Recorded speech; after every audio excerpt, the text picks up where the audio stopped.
Expensive camera ले लिया, lens ले लिया, दुनिया जहां की एक्सेसरीज ले ली, बट फिर भी वो शॉट्स आप नहीं निकाल पा रहे हैं जो आपने इंटरनेट पे रिनोन्ड फोटोग्राफर्स के देखे थे, जिनको देख के आप इंस्पायर हुए थे। वो सोच के आपने जो कैमरा लेंसेज में इन्वेस्टमेंट की थी, वो अब आपको लगता है वो वेस्ट हो गई। तो ये कैमरा ब्रांड या कैमरे का दोष नहीं है, ये आपकी शायद क्रिएटिविटी का दोष है। वो क्रिएटिविटी जिसको नॉर्मली हम इग्नोर कर देते हैं, उसको पॉलिश नहीं कर पाते हैं और ये सोचते हैं कि एक्सपेंसिव कैमरा गियर खरीद के हमारी जो फोटोग्राफी है वो ऑटोमेटिकली इंप्रूव हो जाएगी।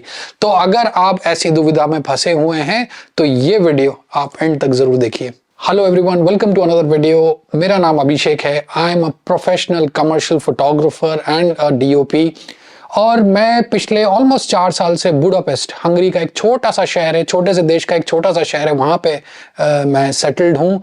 I have worked intensively in India for almost 15 years in the field of photography and filmmaking और कई सारे प्रोजेक्ट्स पे मैंने काम किया है with various travel companies, aviation companies, air forces।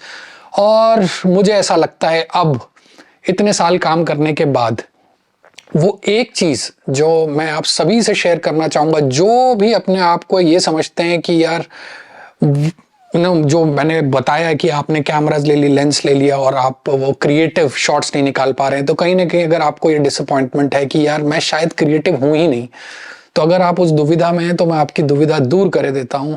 हर इंसान थोड़ा बहुत क्रिएटिव होता है, इट्स जस्ट दैट हमें उस क्रिएटिविटी को थोड़ा सा पॉलिश करने की जरूरत होती है और इसीलिए मैं ये वीडियो बना रहा हूं।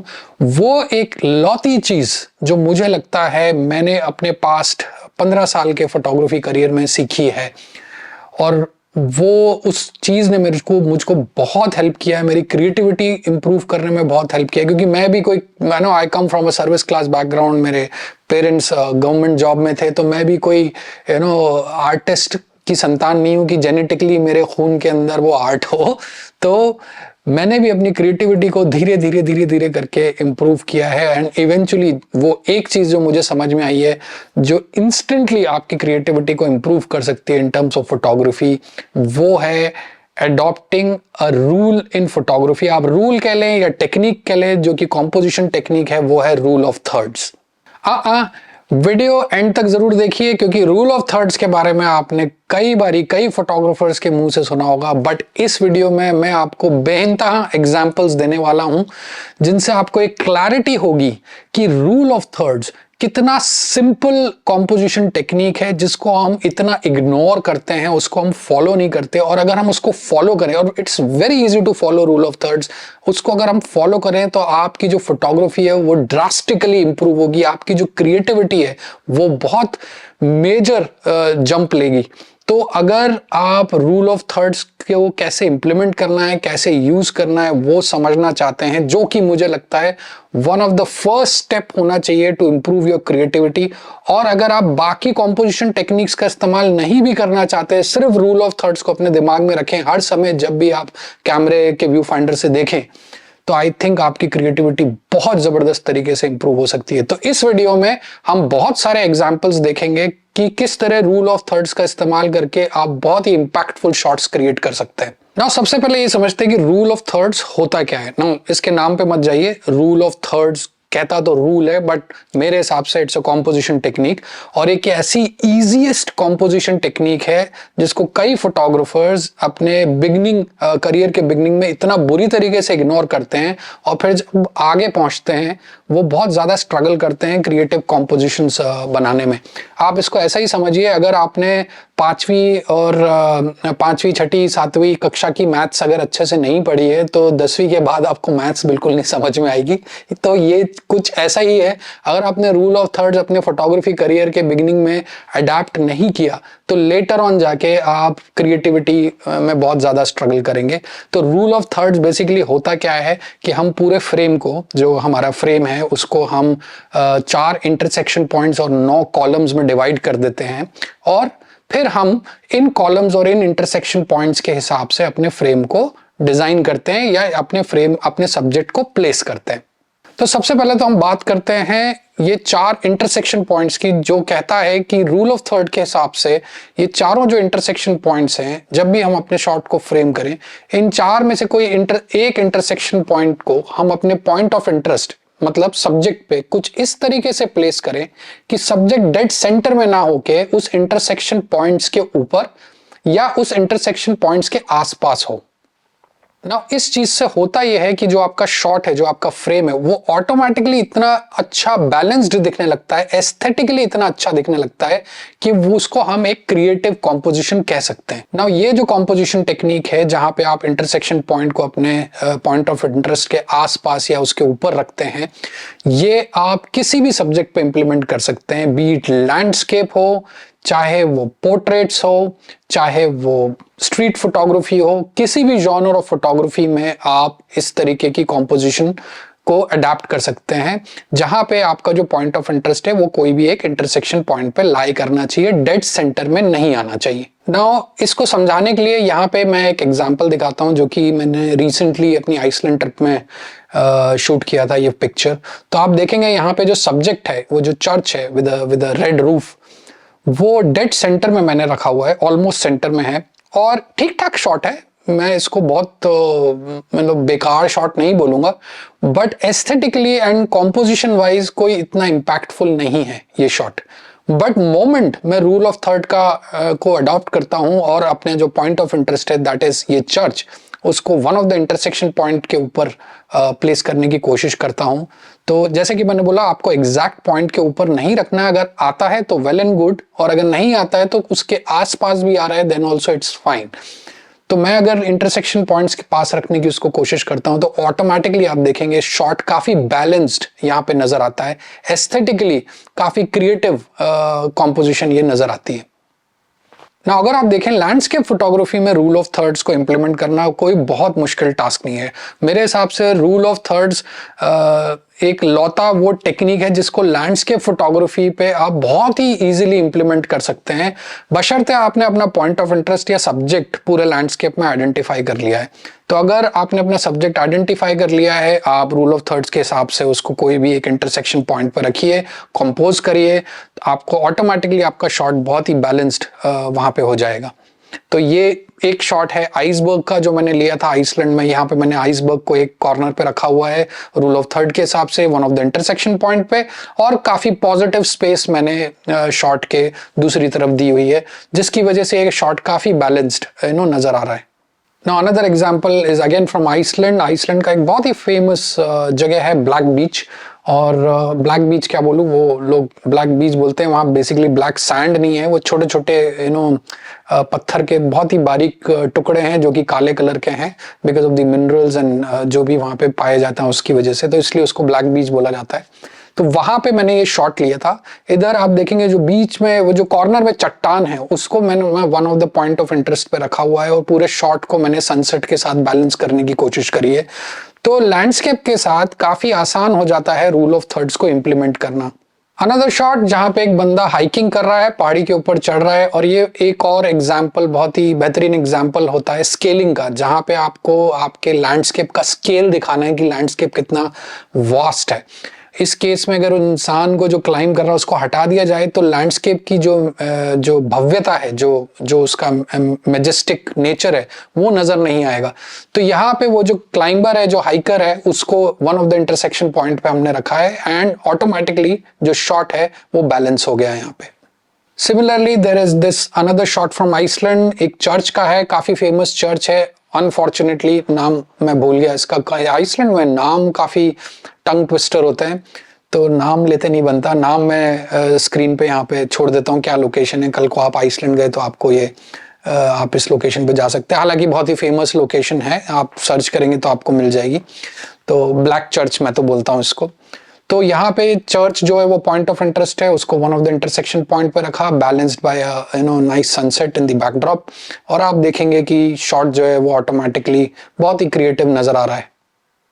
ना अगर पोर्ट्रेट्स की बात की जाए तो again it's not that difficult. Portraits के केस में इंटरसेक्शन पॉइंट्स को, one of the intersection points को, या आप चाहें तो अगर पॉसिबल हो रहा है तो बोथ द इंटरसेक्शन पॉइंट्स। ना ये जो एग्जांपल है ये मैं टाइट पोर्ट्रेट्स की बात कर रहा हूं जहां पे सिर्फ face is the main subject. मैं एनवायरमेंटल पोर्ट्रेट्स की बात नहीं कर रहा हूँ जहाँ पे आप थोड़ा सा वाइड होके पोर्ट्रेट्स लेते हैं, ये दिखाने की कोशिश करते हैं कि वो पोर्ट्रेट लिया कहाँ पे है आपने, या उस एनवायरनमेंट को थोड़ा सा दिखाने की कोशिश करते हैं, भले ही बैकग्राउंड आउट ऑफ फोकस हो या ब्लर हो या शैलो डेप्थ हो, बट आपको थोड़ा बहुत एनवायरनमेंट दिखाना है। मैं उसके केस में अभी आऊंगा।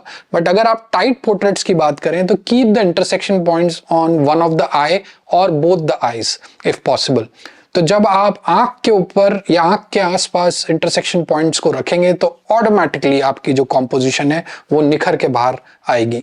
वहीं दूसरी ओर दूसरा जो एग्जांपल है वहां पे इंटरसेक्शन पॉइंट्स दोनों आंखों के ऊपर रखे गए हैं तो ऑटोमेटिकली जो कॉम्पोजिशन है वो आपकी बैलेंस्ड नजर आती है। अनदर एग्जाम्पल जहां पे जो मॉडल है उसके फेस पे इंटरसेक्शन पॉइंट को रखा हुआ है and you will see that aesthetically picture काफी क्रिएटिव नजर आ रही है। It's a nice decent portrait. और नॉर्मली हम पोर्ट्रेट के केस में डेड सेंटर में फेस को तभी रखते हैं जब हम नॉर्मली कमर्शियल फोटोग्राफी में ग्लैमर शॉट्स ले रहे होते हैं। ग्लैमर शॉट्स वो होते हैं जो आपने कई बार कॉस्मेटिक ब्रांड्स के आपने प्रिंट एड्स में देखे होंगे जहाँ पे मॉडल जो है खूब मेकअप एंड कॉस्मेटिक लगाई रहती है, जहाँ पे की हाईलाइट ये होता है कि जो मेकअप है उसको हाईलाइट करना है। तो उसके केस में मॉडल का नॉर्मली फेस डेड सेंटर में रखा जाता है।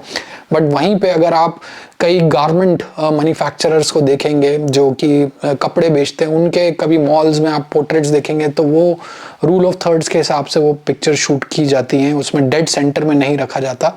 तो सिमिलर काइंड ऑफ एग्जांपल्स जहाँ पे आप देखेंगे मॉडल बैठी हुई है एंड थोड़ा बहुत एनवायरनमेंट नजर आ रहा है, हालांकि शैलो है, but still the intersection points have been kept on her face और body just to make the shot aesthetically look nice. Now even in sports photography you can implement this technique. जहाँ पे ये एक छोटा सा example है मेरे बेटे का जो कि काटिंग कर रहा है और आप देख सकते हैं रूल ऑफ थर्ड्स के हिसाब से मैंने इंटरसेक्शन पॉइंट को उसकी गाड़ी के ऊपर रखा हुआ है एंड ऑटोमेटिकली जो शॉट है वो काफ़ी नीट क्लीन बैलेंस्ड हो जाता है। नाउ इसी टेक्निक को आप ना सिर्फ लैंडस्केप पोर्ट्रेट्स और स्पोर्ट्स फोटोग्राफी में इम्प्लीमेंट कर सकते हैं, आप इसको even in product and food photography में भी इम्प्लीमेंट करके देख सकते हैं। यहाँ पे पॉइंट ऑफ इंटरेस्ट को डेड सेंटर में ना रख के we have kept it on one of the intersection points and here is the shot जो कि बहुत ही प्लीजिंग नजर आ रहा है। Here is another example, ये स्ट्रीट फोटोग्राफी का एग्जाम्पल है जहां पे सेम कॉम्पोजिशन टेक्निक का इस्तेमाल किया है, ज्यादा कुछ नहीं किया है, just kept the intersection point on the point of interest और आप शॉट ये देख सकते हैं किस तरीके से निकल के आया है। नाउ बहुत आसान है ये चीज को इम्प्लीमेंट करना। अगर आपका सवाल है सर इस चीज को हम करें कैसे, तो बेसिकली आपके कैमरा में जाइए।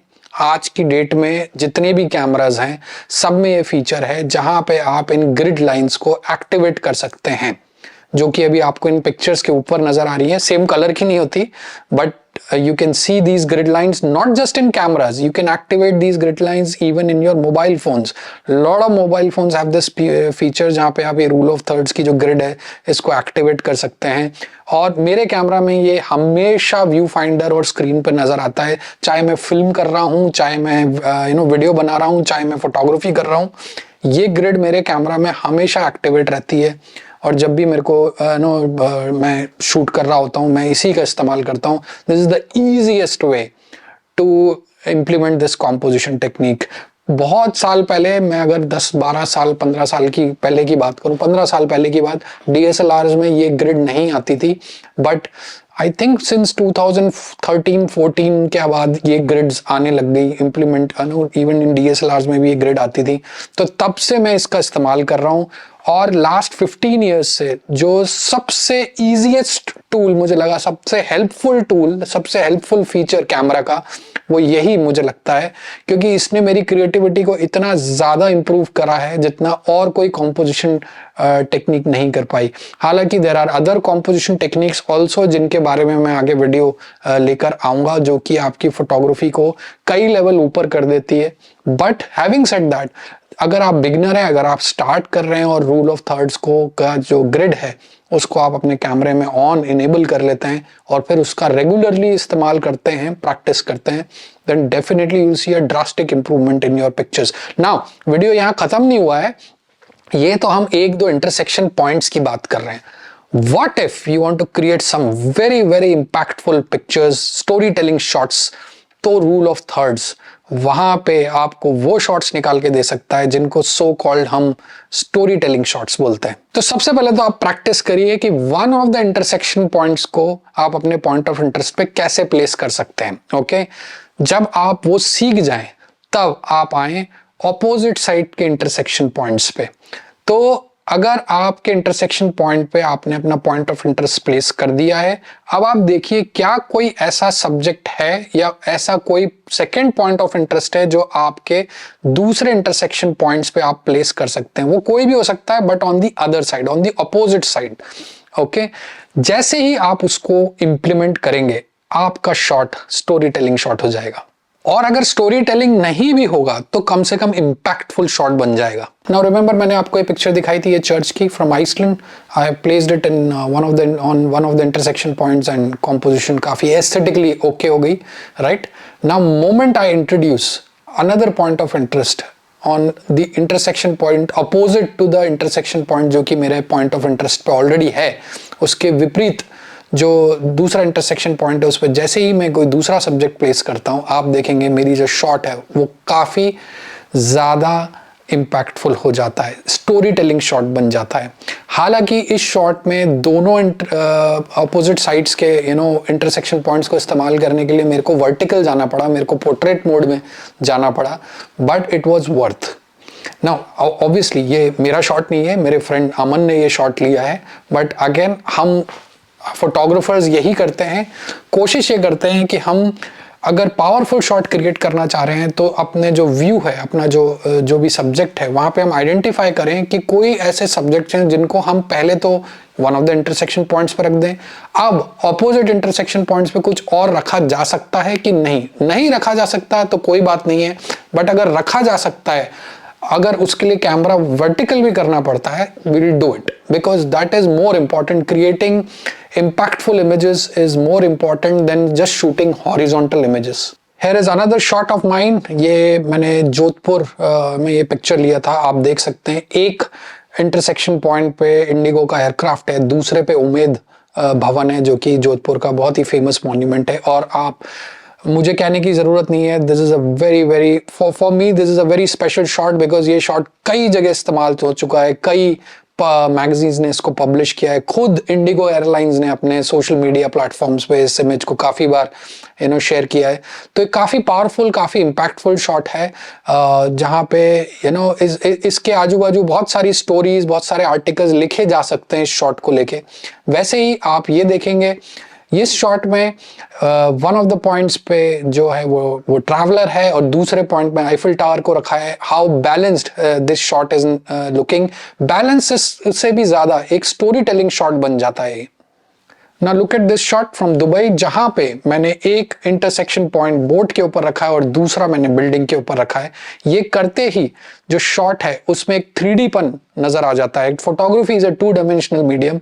अगर आपको उसमें एक डेप्थ, एक 3D लुक देना है और वो 2-3 तरीके से पॉसिबल है। एक, या तो आप लाइटिंग का इस्तेमाल करें उस तरीके से कि वो आपको डेप्थ नजर आए, और अगर आप वो लाइटिंग का इस्तेमाल नहीं करते तो आपको रूल ऑफ थर्ड्स वो करके बखूबी दे सकता है। एक पॉइंट पे आप अपना पॉइंट ऑफ इंटरेस्ट नंबर 1 रखिए, दूसरे पॉइंट ऑफ इंटरेस्ट को आप दूसरे अपोजिट साइड के इंटरसेक्शन पॉइंट के ऊपर रखेंगे और आप देखेंगे जो व्यूअर का अटेंशन है वो फर्स्ट पॉइंट ऑफ इंटरेस्ट से होते होते सेकंड पॉइंट ऑफ इंटरेस्ट पे ऑटोमेटिकली चला जाएगा और एक डेप्थ आपके शॉट में क्रिएट हो जाती है। बट ये ध्यान रखिए, जरूरी नहीं कि आपके जो पॉइंट ऑफ इंटरेस्ट हो वो दोनों ही शार्प हो।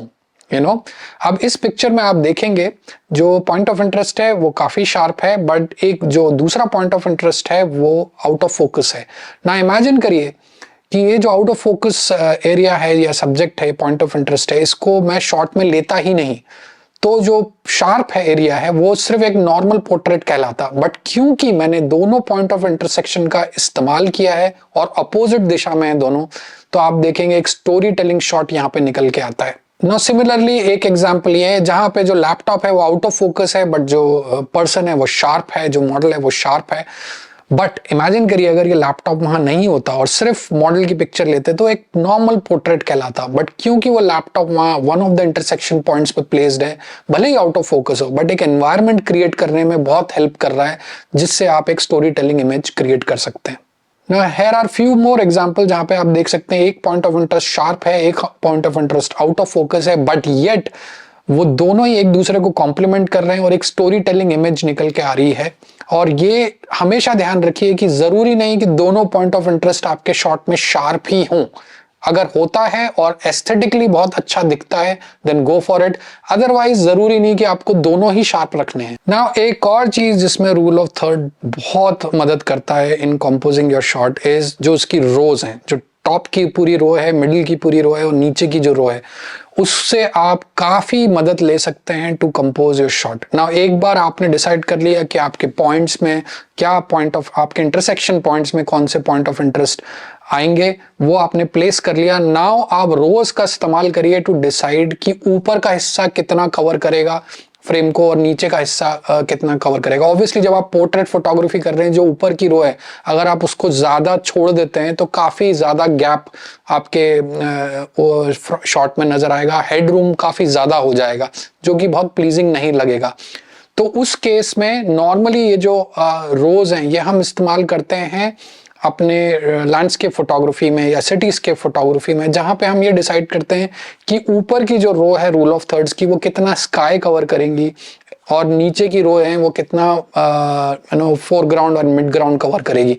तो नॉर्मली जो हम फॉलो करते हैं वो ये होता है कि हम कोशिश ये करते हैं कि 50-50 ना काटें फ्रेम को, मतलब बीच से डिवाइड नहीं करें हम होराइजन को कि 50% स्काई हो और 50% मिड ग्राउंड एंड फोरग्राउंड हो। हम कोशिश ये करते हैं कि हम रखें foreground, mid ground and sky, या जो भी आप ऊपर रखना चाहते हैं अपने फ्रेम के।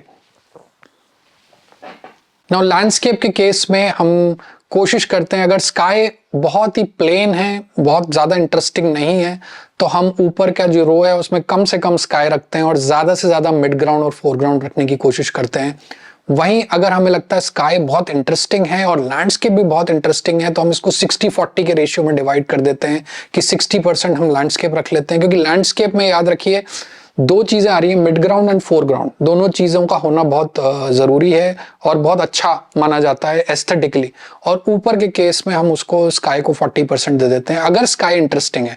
अगर स्काई बहुत ब्लैंड है, प्लेन है, कुछ ज्यादा ऐड नहीं कर रहा है आपकी पिक्चर को, तो उसी रो को हम छोटा कर देते हैं, उसको हम 20% कर देते हैं, 10% कर देते हैं at times, and we try to keep the landscape more in our frame. तो इस तरह हम रोज का इस्तेमाल करते हैं। इंटरसेक्शन पॉइंट्स का तो मैंने आपको बता दिया कैसे इस्तेमाल होता है, बट रोज का इस्तेमाल इस तरीके से किया जाता है in rule of thirds.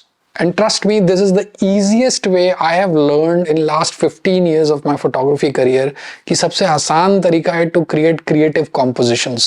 So that's it guys, इस वीडियो के लिए इतना ही and I hope आपको ये वीडियो अच्छा लगा होगा। अगर अच्छा लगा तो प्लीज लाइक करिए, शेयर करिए, सब्सक्राइब करिए। I will be back with another video pretty soon. Until next time, bye for now। और आज वेदर काफी अच्छा है, मैं जा रहा हूँ पिक्चर्स लेने। Bye bye.